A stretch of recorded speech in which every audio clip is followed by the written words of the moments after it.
বাঙালি মানেই ভোজন রসিক, তাই রবিবারে একেবারে যে উপচে পড়া ভিড় মানিকতলা বাজারে তা কিন্তু দেখাই যাচ্ছে।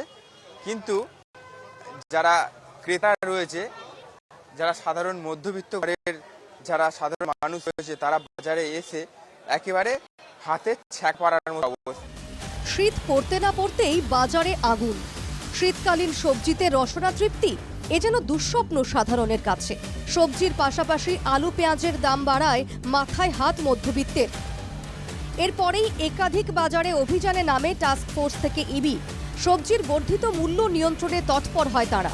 তারপরও কি নিয়ন্ত্রণে এসেছে সবজির দর? কি বলছেন ক্রেতারা? এর সময় এত হিস করে আসতে হয়, তারপরে এখানে এসে দেখি পুরো ব্যাপারটাই পাল্টে গেছে। যেটা ভেবে এসেছিলাম সেটা আর নেই। এবার প্রত্যেকটা জিনিসই যার জন্য এত কম নিতে হচ্ছে, আয়ের সঙ্গে এটা মিলছে না, কিছুতেই মিলছে না। কিন্তু বাধ্য আমরা, বাঙালি তো, এই রোববার দিন একটু মাছ মাংস এটা না হয়ে পড়ে চলে না। সেইখানে এরা খুব কষ্টের জায়গায় চলে এসেছে আজকে। কোনো কিছুতেই কোনো লাগাম নেই, কোনো কিছুতে।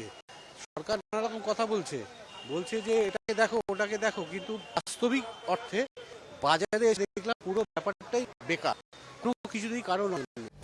অন্যদিকে বিক্রেতাদের দাবি, গত এক সপ্তাহের তুলনায় সবজির বাজার দর অনেকটাই নিয়ন্ত্রণে। পাইকারি বাজার থেকে তাদের বর্ধিত মূল্যে সবজি কিনতে হয়, তাই কিছুটা লাভ করতে তাদেরও দাম বাড়াতে হয়। দাবি বিক্রেতাদের। দাম একটু মিনিমাম এক সপ্তাহের ভিতরের মধ্যে কমেছে, দাম কমেছে। এমনি আলু আগে ছিল, নতুন আলু 80 টাকা চলছিল, এখন 60, 50, 40 পর্যন্ত চলে এসছে। সস্তা পেলেই তো আমরা সস্তা বেচবো। যেই দামে আমরা আনছি একটু 10 টাকা 5 টাকা বাড়িয়ে আমরাও তো বেচতে হবে, দুটো পয়সা আমাদেরও কামাতে হবে। এই তো, এই জন্য খদ্দের যতই সস্তা বলো, খদ্দেররা চাই একটু আরো সস্তা হোক। রবিবার মানিকতলা বাজারে সবজির দাম ছিল এই রকম। নতুন আলু এখন 40 থেকে 50 টাকা, আগে ছিল 60 থেকে 80 টাকা। পেঁয়াজ 55 থেকে 60 টাকা, আগে ছিল 80 থেকে 90 টাকা। ফুলকপি এখন হয়েছে 15 থেকে 20 বা 30 টাকা, এবং আগে ছিল 50 থেকে 60 টাকা। অন্যদিকে কড়াইশুঁটির দাম এখন 130 থেকে 150 টাকার মধ্যে, আগে ছিল 250 টাকা।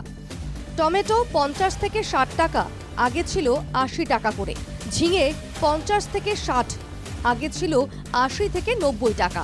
শিম এখন হয়েছে 70 থেকে 80 টাকা, আগে ছিল 100 টাকা করে। ক্যাপসিকাম 70 থেকে 75 টাকার মধ্যে, আগে ছিল 90 টাকা।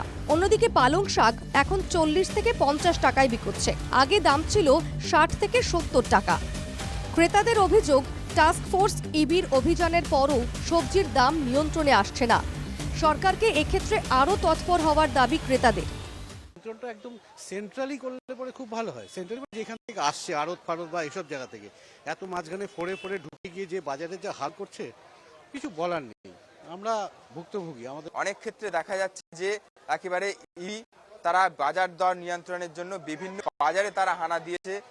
আগামীতে তারা বাজার দর নিয়ন্ত্রণে আনতেই কিন্তু তারা রেগুলার দেখা যাচ্ছে যে বিভিন্ন বাজারে তারা হানা দিচ্ছে, এবং যে সবজি দর সেই দর কিন্তু নিয়ন্ত্রণে আনার চেষ্টা করছে। তারপরেও এই ধরনের অবস্থা, সেই কারণে সাধারণ মানুষ তারা কিন্তু অত্যন্ত ক্ষুব্ধ, এমনটাই কিন্তু বলা চলে। তার কারণ বাজারে এসে তাদের হাতে ছাকা পড়ছে।